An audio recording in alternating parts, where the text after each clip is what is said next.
everybody. Welcome to the Two Trees Podcast. We're here to talk about angels and demons, ghosts, the pagan gods, and the weird corners of the Bible. We're talking about the beliefs of the ancient world, the way they talked about the supernatural world, all to help you understand the people of the Bible and to be able to engage on a deeper level with the text of Scripture. But most important of all, we're here to show you Jesus as Deuteronomy 10:17 describes him. The Lord your God is the God of gods and the Lord of lords, mighty and awesome. You're a good reader, Rose. Good job. Well, you're a good typer, John. Well done. Thank you. This is actually kind of a big deal for us because this is actually our 1-year anniversary of releasing podcasts. Who would have thought we would make it a whole year? Didn't even know you a year ago, Rose, and so we're excited to have you here. I also have a new guest with me, Kyrell. Say hello to the people. Hello. You got to put your face by the microphone, man, or else no one's going to hear Can what you hear you're me saying. now? Hello. I do, yeah. Good job. We can hear you. So Kyrell is Rose's son-in-law, and we all went out to dinner, had an awesome time, lots of chicken wings and pizza, and what did you have? I had potato skins and salad because I'm fun. Yeah, But- nothing says fun like salad. But your nice wife offered me some of your pizza, and I ate it, and it was delicious. Sounds boring because you ate the worst part of the potato. Yeah, there's way better parts of the potato than the skin of the potato. Yeah. Anyway, we're here today. We're looking at a story, and this one's it's a weird one. It has giants. It's got magicians, prophets, talking animals, angels, battles, curses. It's kind of loaded with fun stuff. It sounds like Narnia. I think that's why this story is jumping off the page at me. Well, it's kind of an un-Narnia. There's not much fun in this particular passage. It's more of a judgmenty thing. But if you want to think of it as Narnia, that's awesome. But if you're out there, my friends, and you've never left us a review, it would help us a ton if you would just take a minute, pause the podcast, and go to the podcatcher of your choice and leave us a review. That helps get our podcast out there. It lets people know that we're worth listening to and that it's endorsed by someone as awesome as you are. If you don't want to, fill out a review, that's cool. Just share us with a friend of yours. That's the best way to grow the podcast, is to partner with us and just share this with your buddies. Let them know what it is that you're listening to, and that will move us places. Awkward silence. Okay. So anyway, this story is often, sadly, it's treated as a side story. It's shrugged off as unimportant by many Bible readers, but it takes up multiple chapters of the Torah. It's not a fast story. It's one that actually is given a lot of time. And I think it's ignored by people or marginalized by people because it's so strange. And because the plot really relies on understanding the ancient cultures to connect the dots between the characters and what's going on. But hopefully, after this episode, you'll have a better understanding of my man, the prophet Balaam, and the book of Numbers. So as Israel was moving north and west out of the wilderness, the kingdoms of Canaan began to mobilize to fight them. They were looking for allies and tools to repel them. And the area of the Transjordan was dominated by the Amorites, who were from old Babylon. They were a people who were steeped in magic, the occult. They worshiped the powers of darkness. And to be honest, I had to ask John to show me on a map what the area of the Transjordan was. And he did a great job. Yeah, it's the area across the Jordan. So as you move west, or rather as you move east from Jerusalem, you're going to go across the River Jordan. And that area is the Transjordan. And during the time of the exile of the, well, not exile, but of the Exodus, as the people are wandering in the wilderness, Canaan is kind of a no man's land. It's kind of a wild west. There are lots of little kingdoms and princes and warlords that have taken power and are exercising dominion over little local chiefdoms and princes and kingdoms and that kind of a thing. And they based themselves off of the larger empires. Some of them looked a lot like Egypt. Others looked a lot like the kingdoms of the north, the Hittites or the Amorites. The Amorites, by the way, are sometimes called the old Babylonians. You remember Hammurabi, like Hammurabi's code? Oh, yeah, sure. He's an Amorite. And there's a lot of really weird stuff about the Amorites. They believed in semi-divine kings like Gilgamesh, who was 3/4 God and 1/4 human. And the children of the gods are the rulers. And so they literally thought this was a real thing. And as we encounter them in the story of the Bible, we find out, oh, these guys actually seem to have had something to this story. And it connects back to the story of the Great Flood. before the flood, there are characters called the sons of God, the heavenly host, and they took wives from among the daughters of Adam. And their children were giants, Nephilim or Raphaim. These are evil creatures wiped out by the flood. But Genesis tells us that this event didn't just happen before the flood, that it was repeated on a smaller scale after the flood as well. And I'll show you this. Rose, would you take a look at Genesis 6, verse 4? Sure. The Nephilim were on the earth in those days, and also afterward, when the sons of God came in to the daughters of men, and they bore children to them. These were the mighty men who were of old, the men of renown. So the book of Genesis is dealing with those Amorite myths, with the stories of the Babylonian people. And it doesn't say, hey, your stories are all made up. Instead, it says what you're remembering in mythology is something that seems to have really happened.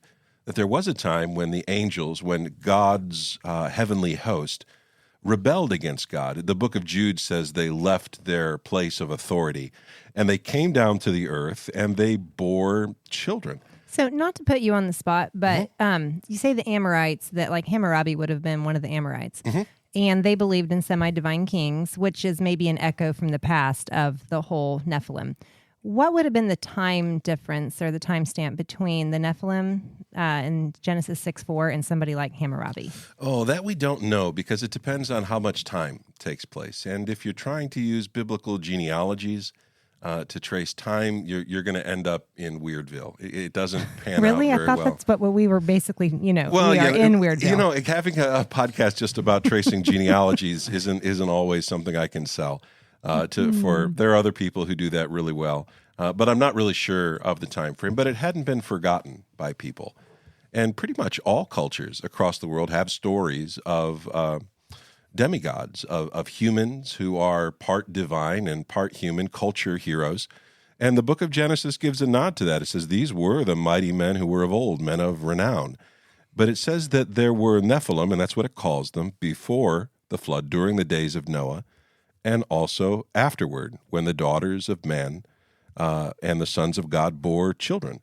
And so there seems to have been a large-scale revolt against God before the flood. And those creatures, those fallen sons of God, are chained up. And there seems to have been a much smaller instance of this happening after the flood, because by the time that Israel gets to the Promised Land, there are giants there. There's guys like Og, there's the Anakim, there's the Zamzumim, there's the Emim.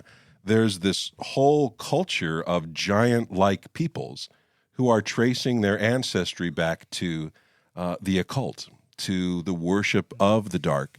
And you're going to see that clearest in the book of Numbers. If you've never read the book of Numbers, you're missing a huge, awesome book that is way cooler than just numbers. To me, it sounds like math, and it kind of gives off a, hey, don't read me vibe. But it's filled with some really great stories. So in Numbers 13:33, Kyrell, do you mind reading that? Sure. And there we saw the Nephilim, the sons of Enoch, who came from the Nephilim. I can never say.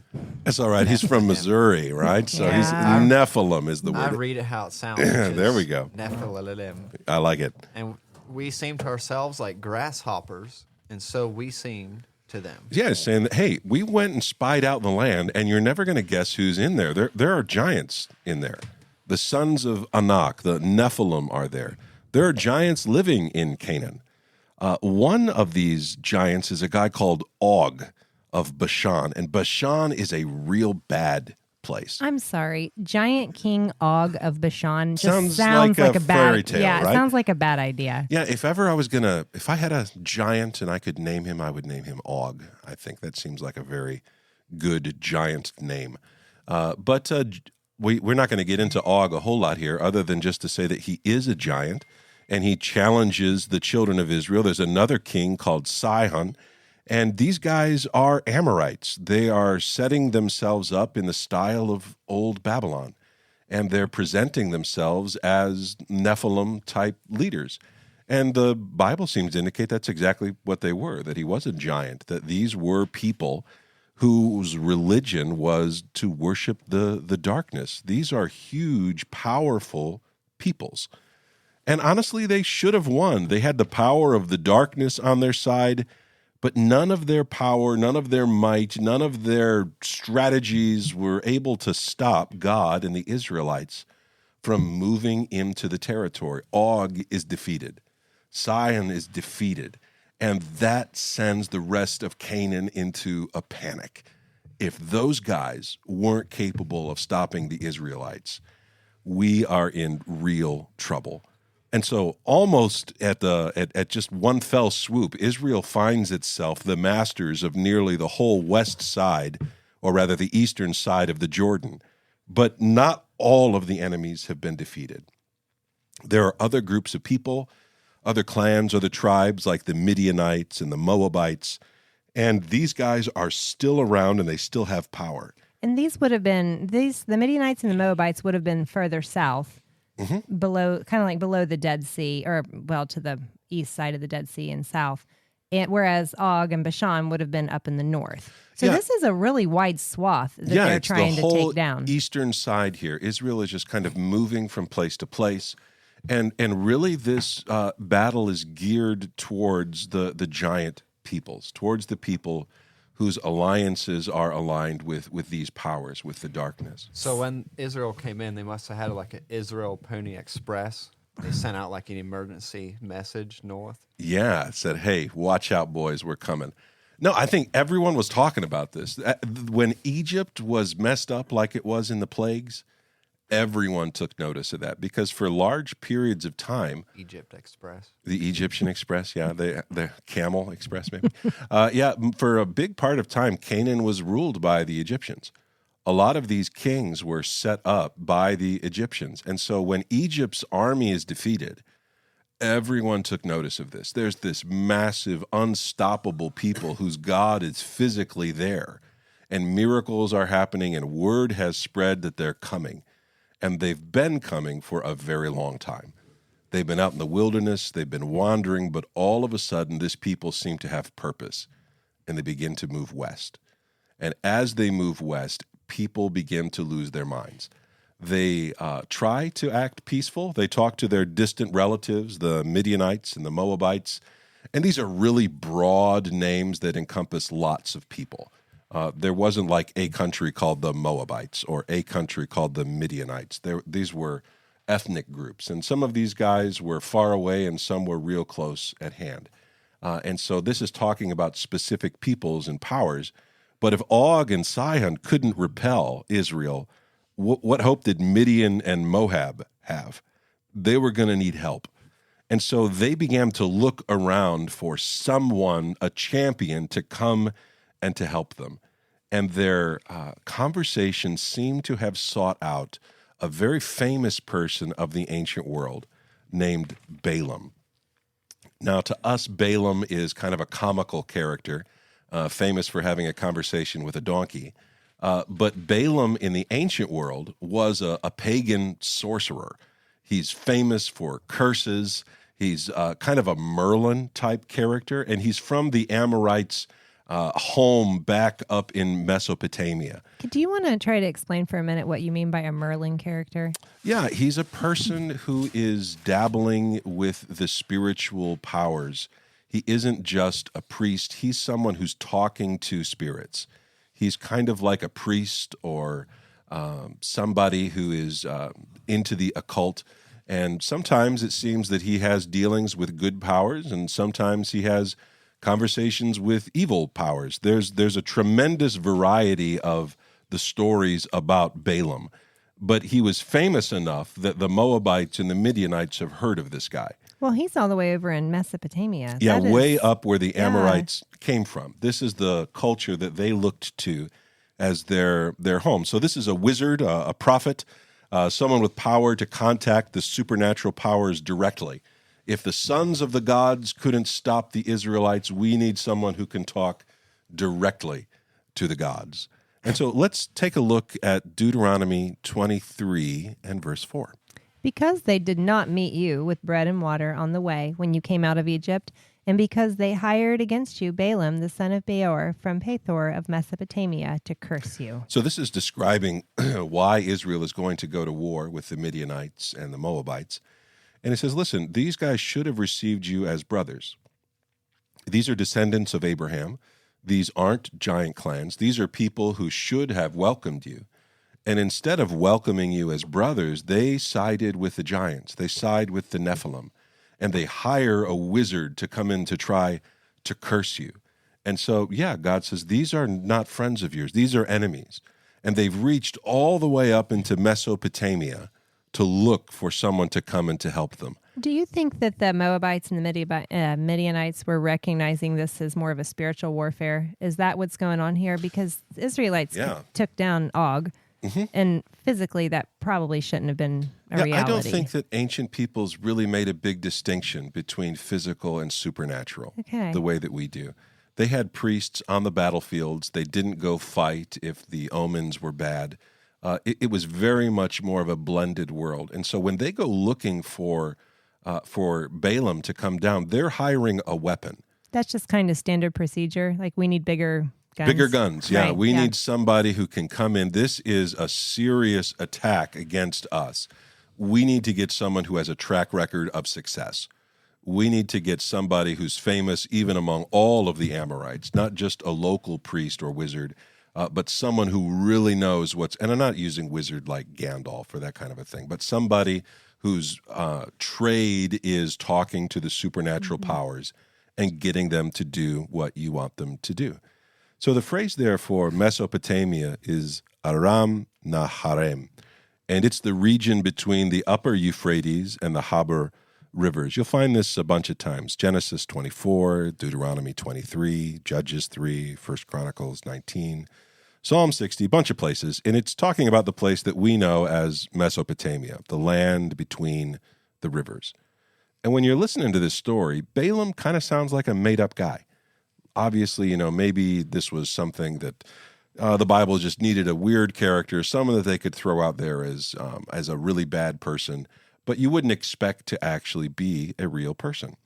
And so it's surprising to me to find that Balaam is one of the only people in the Torah for whom we have actual archaeological evidence that he was a real person. On March 17th, 1967, a Dutch expedition exploring a site called Tel Dir Allah, which is in modern-day Jordan, would have been ancient Moab. They discover plaster, which used to be on the walls or maybe on some kind of an obelisk that was standing up. And this plaster, once they put it all back together, like a giant jigsaw puzzle, would become known as the Dir Allah inscription. And it records visions of a guy called Balaam, son of Beor, a seer of the gods. They seem to have thought of this person as a real historical character. I think it would have been a mistake for us to think of Balaam as some Gentile who was loyal to God, like Daniel or Samuel were loyal to God. They're prophets in that sense. This is a man who's closer to an occult practicer. He speaks to and for the spirits, for money, and for power. Now, if you're reaching into the supernatural world, you're going to talk to all sorts of persons and peoples, and some of them are nice and some of them are not.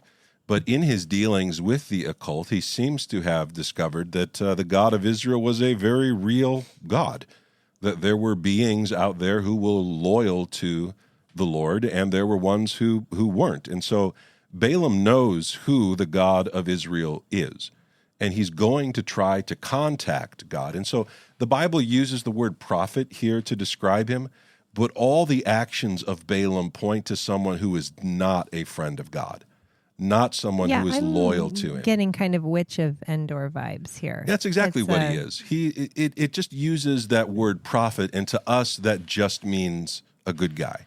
But you could be a prophet for Baal, like in the Elijah story, he wasn't saying that the God of Israel wasn't real. He just wasn't loyal to him. That wasn't his God. He was part of the nations, and his gods were the gods of the Amorites. The inscription talks about Balaam and associates him with several of the pagan gods of the area, none of whom are good guys. And so when we read this story, I think it's a mistake to think of him as just a really nice guy out there like Melchizedek was.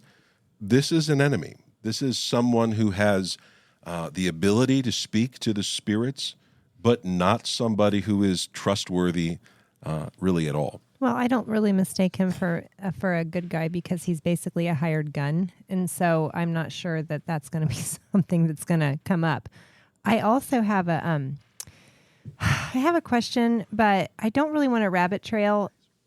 Most people have probably already read this story. Do you feel like Balaam changes throughout the story, though? You say he's not a friend of God, that he is kind of speaks to all spirits and gods, and he's for hire. But do you feel like throughout the story, maybe his character changes a little and he comes to more of a belief in the true God? No. Okay. No, I don't. And it may seem that way at times, but then there are elements of the Balaam story that we're going to hit in our next episode. This is going to be a two-parter that are going to make it very clear that Balaam is not a friend of the Lord or of Israel. And even though he has this series of visions that famously are positive, that are blessings on Israel, his heart is opposed. He's an enemy of the Lord and what the Lord is doing. I hear you. I just feel like maybe a lesson here, and this is just me speaking. This is not John Dillon. This is one of those times where he could have come up to the line and his heart wasn't changed to cross it. You know, like he's had opportunity. He spoke to he knows the Lord, but he turns away and he just apparently goes back to his wicked ways. Yeah, so in our last podcast, we talked about Korah and the sons of Korah. And they rebel against God and they're judged, but the people of Korah, they repent. And they join with the Lord, and the Lord welcomes them back, and they become a vital part of Israel's history. Yes, Balaam thank you. is Yes. kind of their opposite. He is a rebel. He kind of does what God wants him to do. But in the end, he returns to his own vicious nature and never comes to a point where he is loyal to the Lord at all. Does that make sense? Yeah, absolutely. It sounds like this was just his job and how he got by to make money. Well, that's exactly what he did. He cast spells for people. He was a weapon. I have spells. I'm willing to come. He's a mercenary. And this is what he does. He was famous enough for the Amorites of Moab. I was going to say, he had to be have heard of famous him. because he was far away from where this battle was going to take Yeah, place. so there were stories about him, and we don't really know a whole lot about his personality. It was really hard for me, honestly, to dig up a lot of information about Balaam. Partially, I think that's because he's not taken very seriously. And for me, I have a problem with that because his story is chapters, plural, long in this story. And there are things that we would like lots of information about, and they just kind of get little sentences. And so if the authors of the Torah thought it was important enough to talk about chapter after chapter, it's important enough for us to stop and to think about it, even if it is weird. Or maybe because it is weird, we ought to spend a little bit of time looking at it. So let's go ahead and jump then into the book of Numbers, chapter 22, and we'll get into the story. Now, these are a little bit more lengthy than some of the passages that we read, but honestly, because it covers chapters, it's going to take a little bit of time. But I want to read this with you. If you want to go ahead and pause the podcast and read verses 1 through 6 and do a little bit of thinking, then rejoin us. But Rose, go ahead and read verses 1 through 6. Okay, Numbers 22, 1 through 6.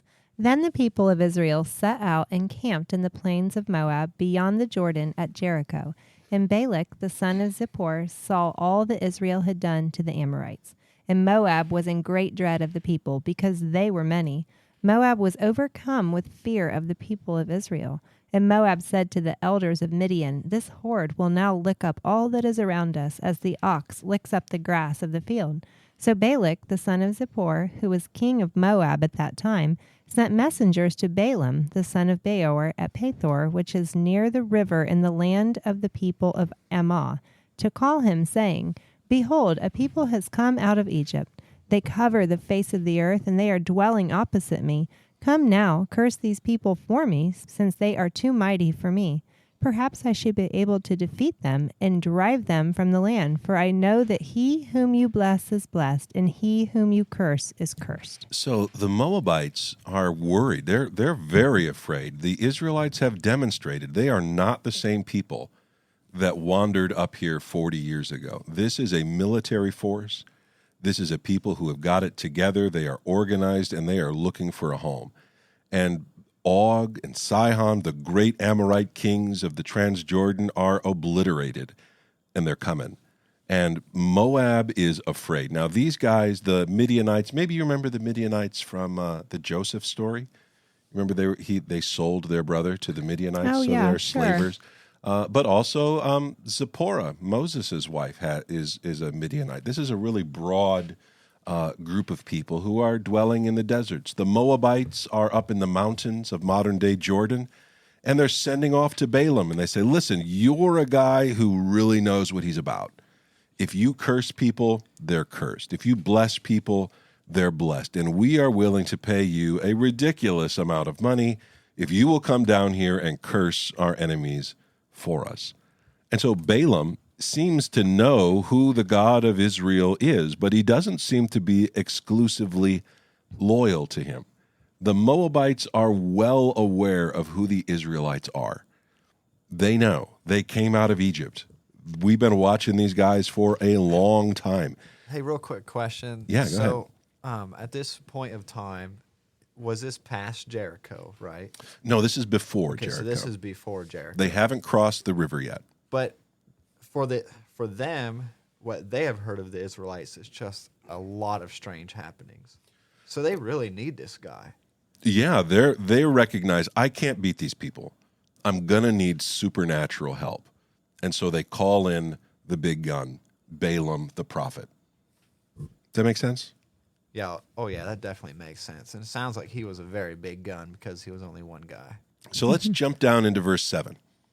Go ahead, Rose, take it away. So the elders of Moab and the elders of Midian departed with the fees for divination in their hand. And they came to Balaam and gave him Balak's message. And he said to them, Lodge here tonight, and I will bring back word to you as the Lord speaks to me. So the princes of Moab stayed with Balaam, and God came to Balaam and said, Okay, we're going to pause there. All right. So they travel up there with a ridiculous amount of money to pay for divinations. They want him to contact the dead. They want him to speak to the supernatural world. Can you get us help from the other side? And Balaam doesn't say, absolutely not. I'm a loyal son of the Lord. Israel is God's chosen people. And by the way, we're not supposed to be dealing with things like that. Balaam says, yeah, I'm interested. Why don't you guys stay the night and let me look into this for you. Let me see what I can find on the other side. And I don't know who he was trying to contact, but the Lord speaks to Balaam. And God came to Balaam and said, Who are these men with you? And Balaam said to God, Balak the son of Zippor, king of Moab, has sent to me, saying, Behold, a people has come out of Egypt, and it covers the face of the earth. Now come, curse them for me. Perhaps I shall be able to fight against them and drive them out. Now that sounds great. Mm-hmm. Balaam says, oh, these guys, they're just trying to hire me. You know, I haven't committed to anything. I didn't expect maybe you to pop up here and talk to me about this. But here you are, and so no, they're not with me. They're someone else, and so they're definitely not lodging here with me tonight. Yeah, no, they're just here. This is a business proposition, and the Lord makes very clear to Balaam, you are not to go. You are not to curse this people. These people are blessed. These are mine. And so Balaam, because he's not an idiot, realizes, oh, if this God bothered to come and talk to me, I don't think I should go with you because bad things could happen to me if I'm going to rebel against a God who's taken a personal interest in what I'm up to. And so he sends these guys back and he says, I can't curse them because their God is with them. The Lord is with them. And it sounds when he's talking as though he is a loyal follower of the Lord. But that's exactly what he should sound like since the God of the Israelites just showed up to talk to him. This is a scared man sending away money. So do you suppose, and I know this is just supposing, with all of his apparent success with contacting, the dead and spirits and stuff, this is his first encounter with the Lord God?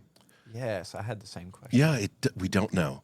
It seems to be that he knows who the Lord is, but we don't get any indication from the text that he then has stopped serving other gods. He seems to be, whoever's for me, I'm for them. Interesting. So they send word back to the king, and it's never fun for a king to hear no. We just sent you way up there. This was our big hope. and he turned us down. He wasn't interested in the job. And so the passage will pick up again in verse 15. Once again, Balak sent princes, more in number and more honorable than these. And they came to Balaam and said to him, Thus says Balak, the son of Zippor, Let nothing hinder you from coming to me, for I will surely do you great honor. And whatever you say to me, I will do. Come, curse this people for me. But Balaam answered and said to the servants of Balak, Though Balak were to give me his house full of silver and gold, I could not go beyond the command of the Lord my God to do less or more. So you too, please stay here tonight that I may know more what the Lord will say to me. That's interesting. Yes. Because he's talking out of both sides of his mouth here. He says, oh, you've come back with more important people. This is a way of showing honor to Balaam. And with the promise more or less of a blank check. Tell me what it will take, and we will give it to you. And he's interested. He says, listen, the Lord God, their God, showed up to me, and he said, don't go. And even if you were to give me a house full of silver, I wouldn't do anything that the Lord my God has told me not to do. But just stay here. Stay here. Let me check. Let me see if it's okay. Maybe things have changed. Maybe the God isn't paying attention. Maybe the Lord isn't aware of what's going on. Or maybe he's changed his mind. Because after all, the Israelites aren't exactly as loyal to the Lord as the Lord is to them. Let me check back, and I'll see if there's anything that I can do. Pick it up in verse 20. And God came to Balaam at night and said to him, If the men have come to call you, rise, go with them, but only do what I tell you.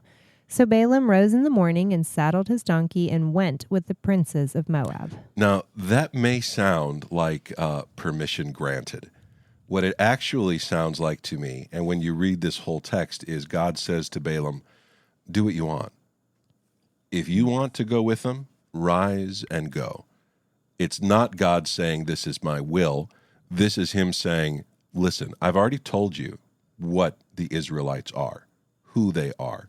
You know who I am. Right. If men have called you to come, arise and go with them, but only do what I tell you. And then in verse 22, it says, the Lord's anger is kindled because he went. This doesn't make sense if the Lord was telling Balaam to go.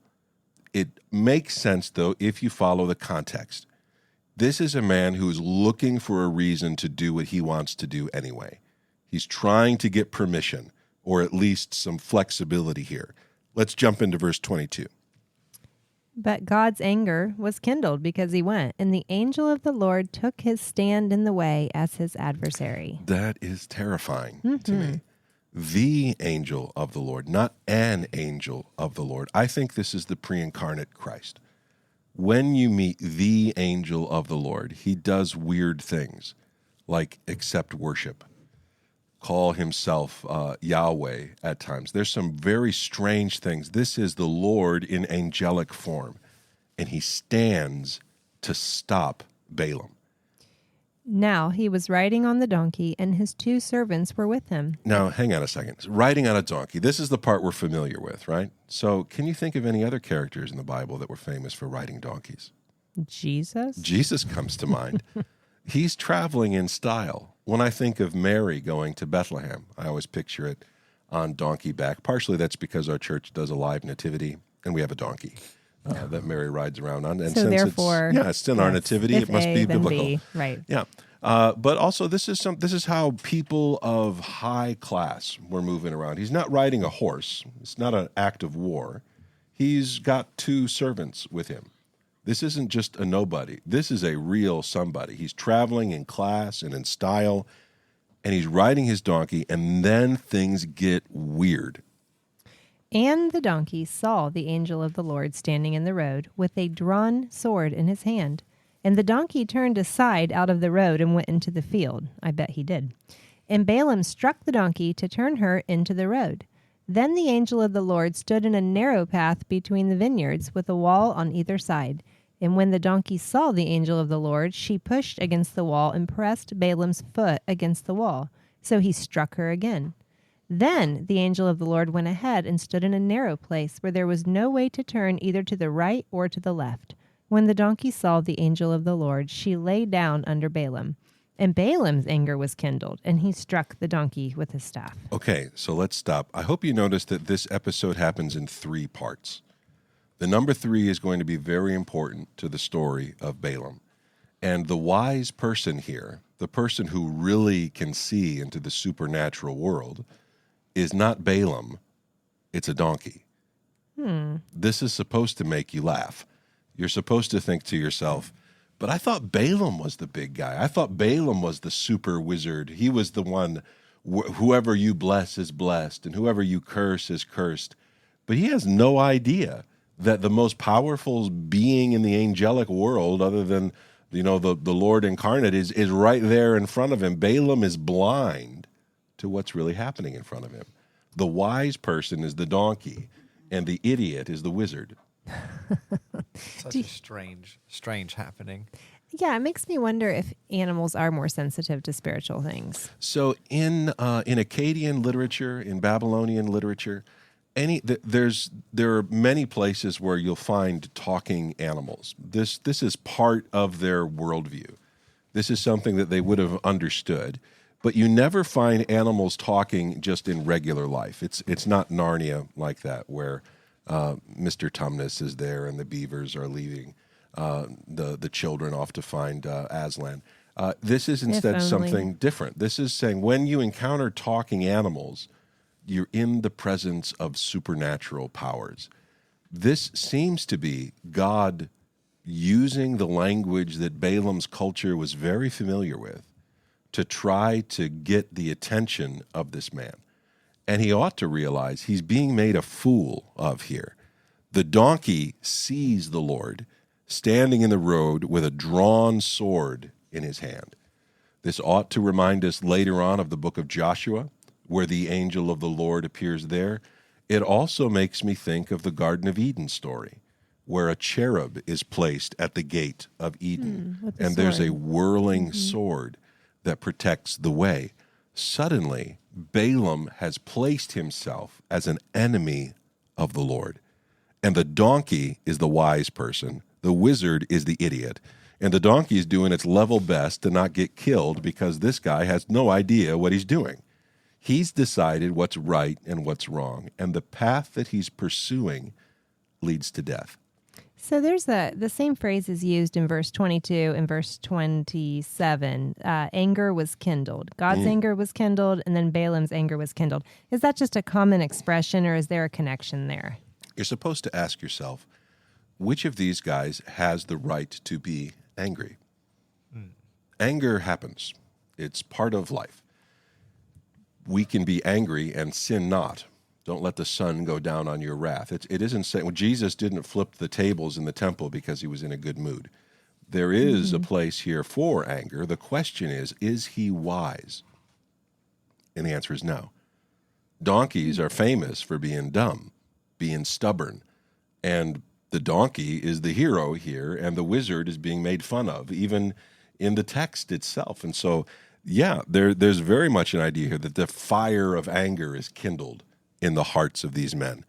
And so the reason here, the donkey sees the angel of the Lord, and it takes off into the field. So you can imagine Balaam trying to get his donkey back onto the road, and everyone's maybe giggling. This guy is supposed to be a somebody, and he can't even direct his donkey down the street. He's ended up in the farm field down there. Later on, he's being shoved up against the wall. Everyone's beginning to wonder, is this the guy we really want to come and defend us from the Israelites? He seems like an idiot. He even hits the point where the donkey just straight up gives up and lays down. And did you notice what Balaam did? Struck the donkey with his staff. So Balaam strikes his foot against the wall. Can you think of any places in the Bible that talk about injured feet? Yeah, in Genesis.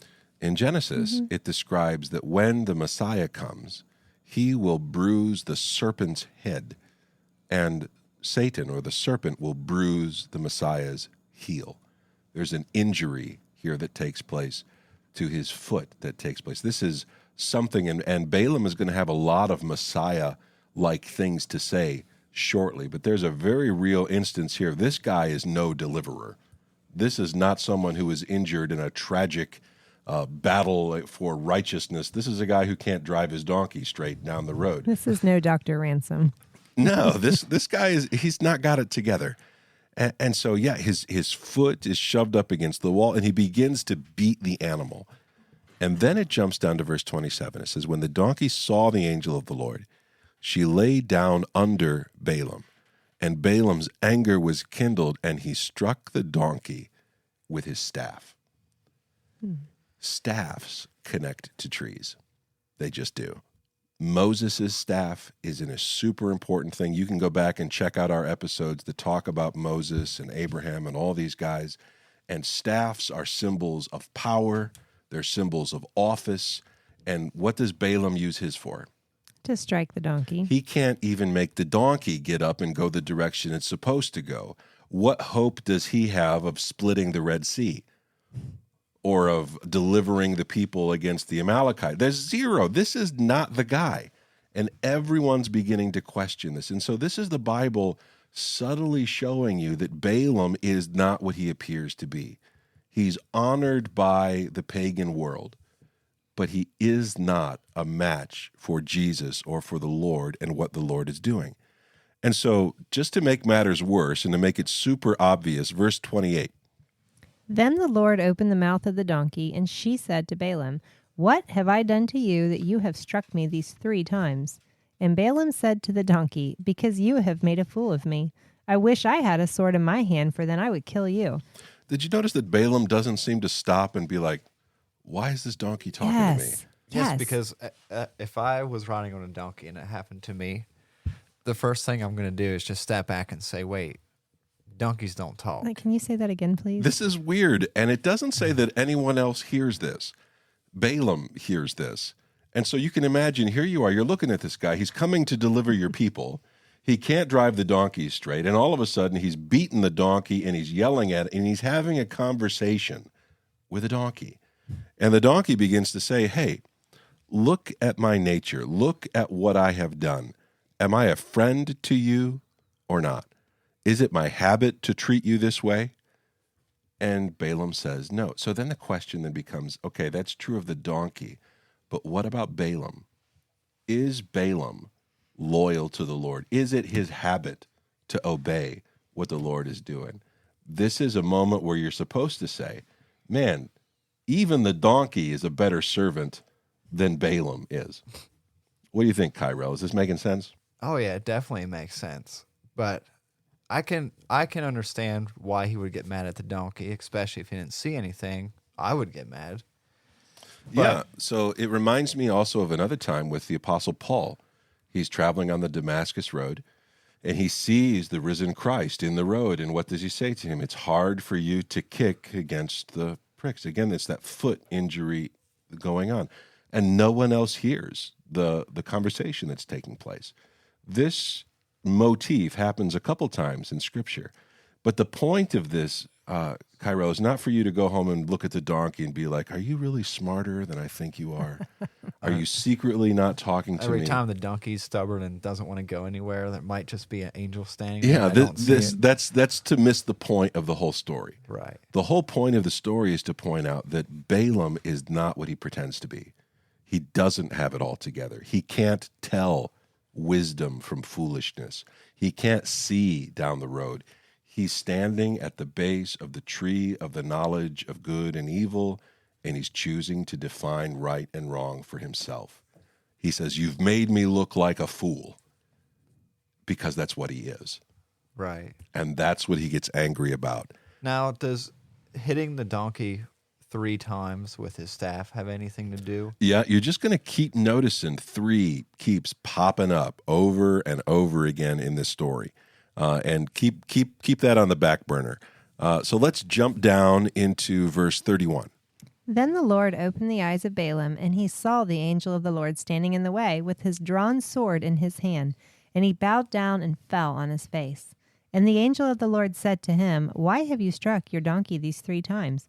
Behold, I have come out to oppose you, because your way is perverse before me. The donkey saw me and turned aside before me these 3 times. If she had not turned aside from me, surely just now I would have killed you and let her live. Then Balaam said to the angel of the Lord, I have sinned, for I did not know that you stood in the road against me. Now therefore, if it is an evil in your sight, I will turn back. And the angel of the Lord said to Balaam, Go with the men, but speak only the word that I tell you. So Balaam went on with the princes of Balak. The donkey delivers Balaam. Balaam can deliver no one. The Lord is against him. The Lord is against the Moabites, the Midianites, the enemies of the Lord, because they have chosen to stand against him. This isn't saying that God doesn't love Balaam.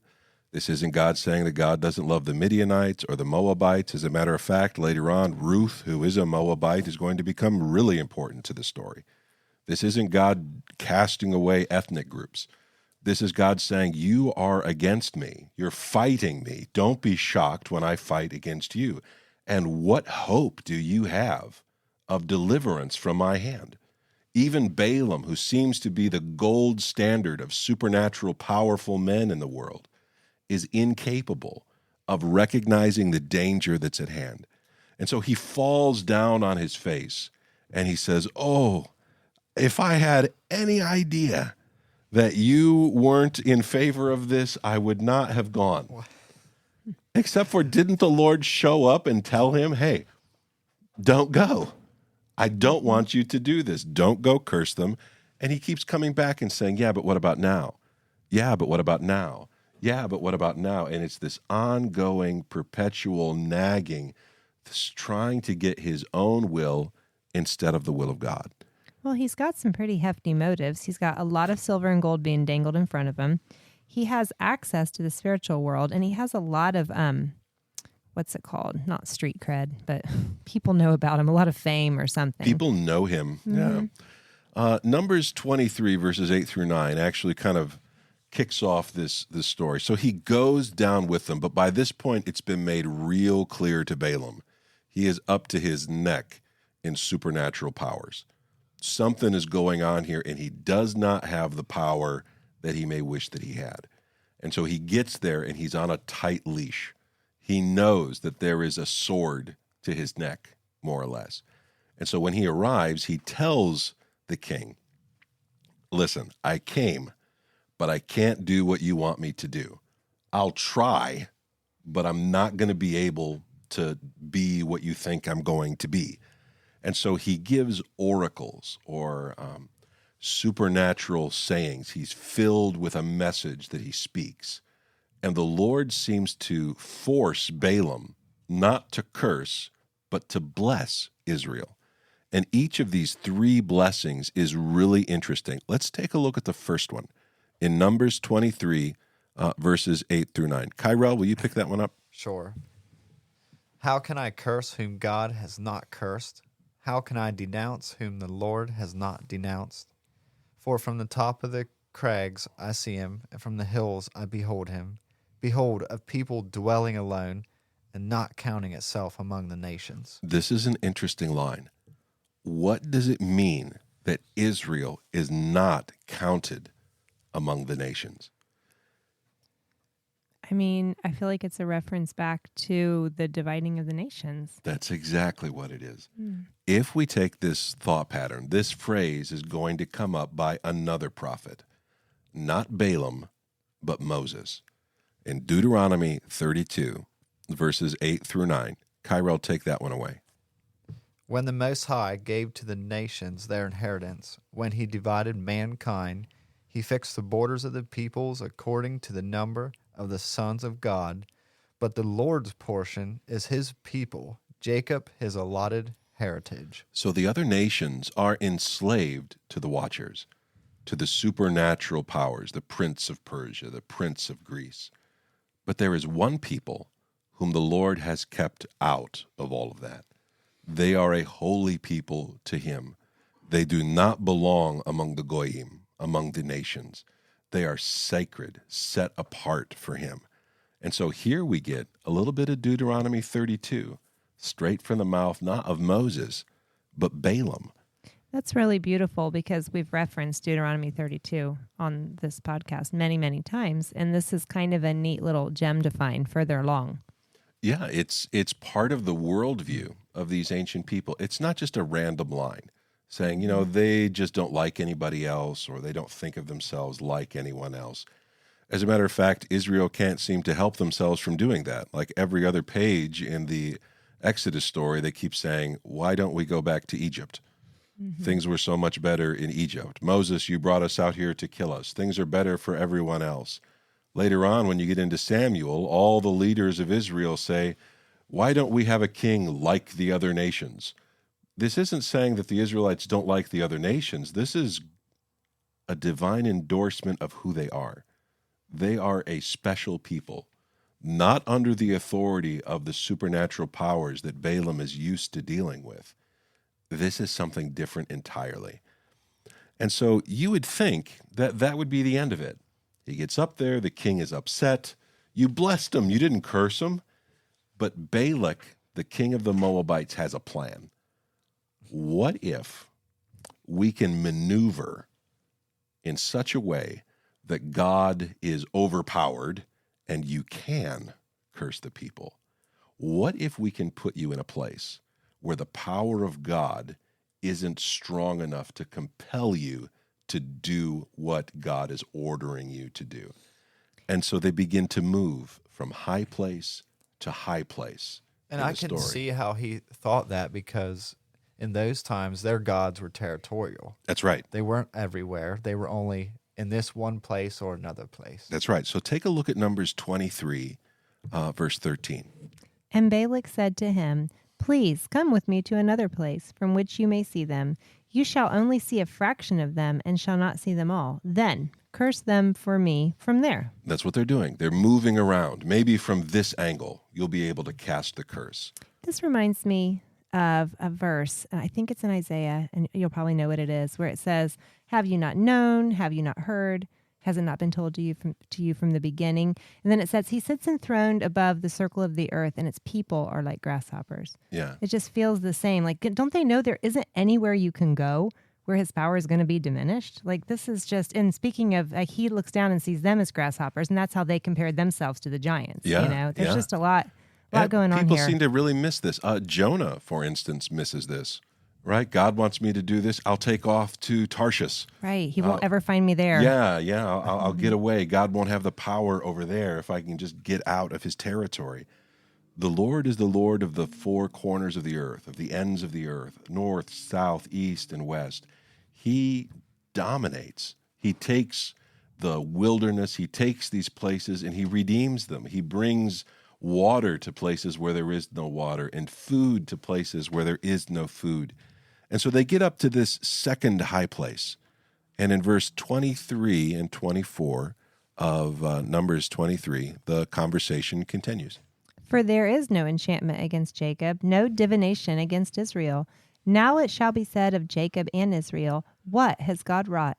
Behold, a people, as a lioness it rises up, and as a lion it lifts itself. It does not lie down until it has devoured the prey and drunk the blood of the slain. So this is a much longer passage. We're only kind of hitting some of the highlights here. But what he says is, listen, you brought me here to cast a spell. There is no spell that will work. There is no enchantment.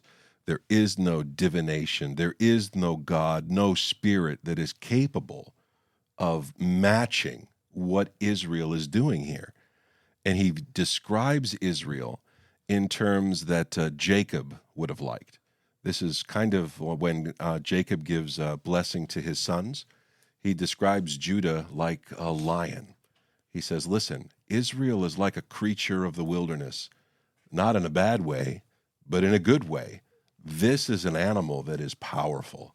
It's something that's coming and is going to bring about judgment upon the peoples. And so Balak hears this, and he doesn't like it, but he's not done.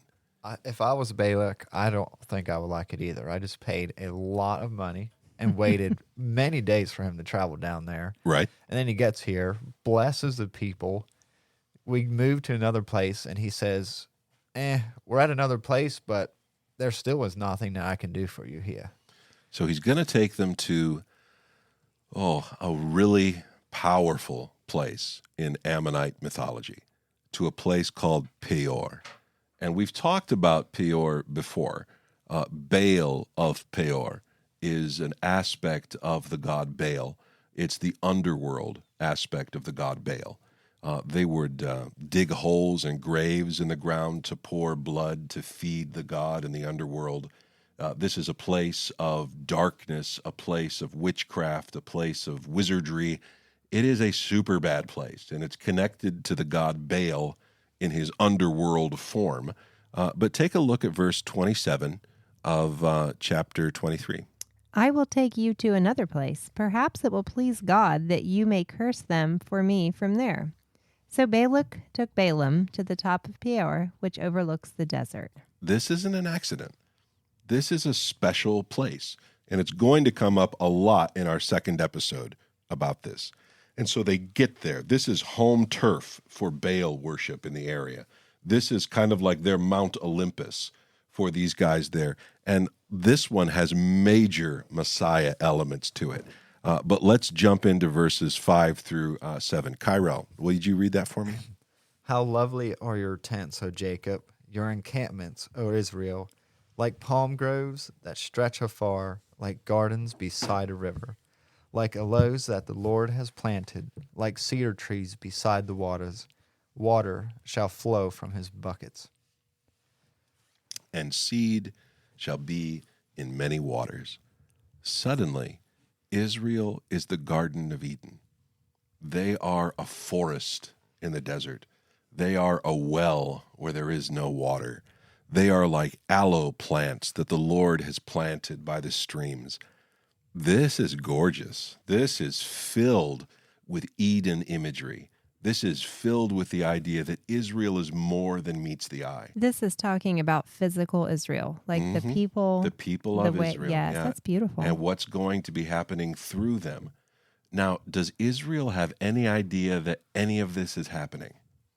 The answer is no. They're probably just doodling around doing their thing. They're just out there living life, complaining and wishing they were back in Egypt where things were better. Like they constantly are rebelling against God, being unfaithful to God, and the whole time that they are being faithless, God is being faithful. Isn't this a little bit how we are? They're, like I said, doing their day-to-day thing, and there's so much spiritual warfare going on right above them, and they don't even know it. They have no idea. They have no idea. That's exactly what this is. And if ever there was a character who was made to talk about spiritual warfare, it's Balaam.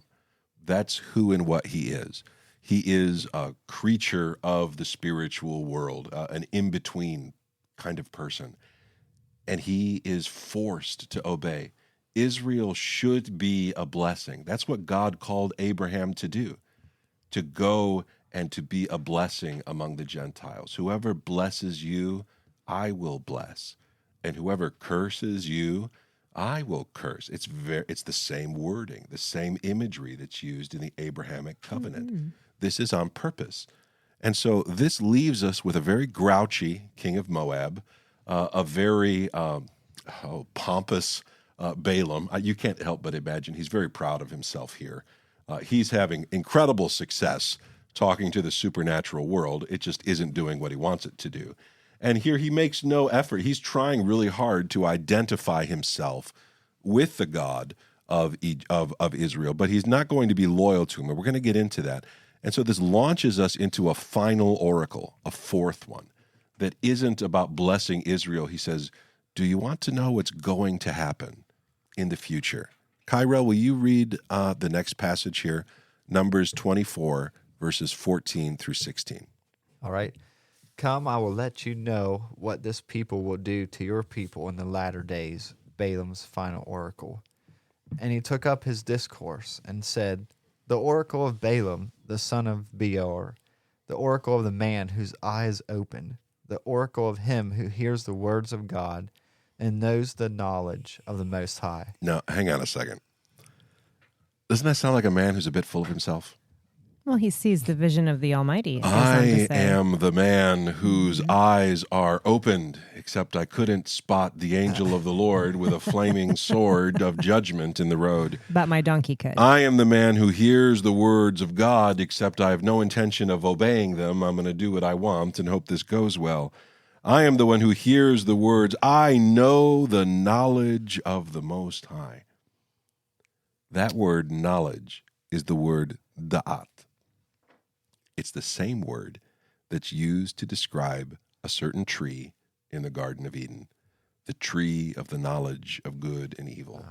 What was it that the serpent said to Eve? You go will ahead. become like Mind-blowing. God, knowing good and evil. Knowing good and evil. When you eat this, your eyes will be opened. This is the word that's used. It's the same word that's used when Adam and Eve eat from the tree, and instead of knowing the things of God, they know that they are naked. It's the same word that Lot uses when he tries to give his daughters to the rapists in Sodom. And he says, I have 2 daughters who have not known a man at all. This is a word that is hyperlinked back to some real serious stories of the Old Testament. And it comes into play in this way. Does Balaam really know? Is this a wise man or is this a fool? Is this a man who is following God, or is this a man trying to use God to get his own way? It ends in a pretty abrupt way. Look at verse 25 in chapter 24, Rose. Then Balaam rose and went back to his place, and Balak also went his way. But Balaam isn't done with Balak or Israel. He may seem to have gone home, but he for sure didn't stay there. He seems to be a loyal follower of the Lord, but his true nature is about to be revealed. And we don't have time to get into it today, but let's plan to gather one more time to talk about Balaam next week.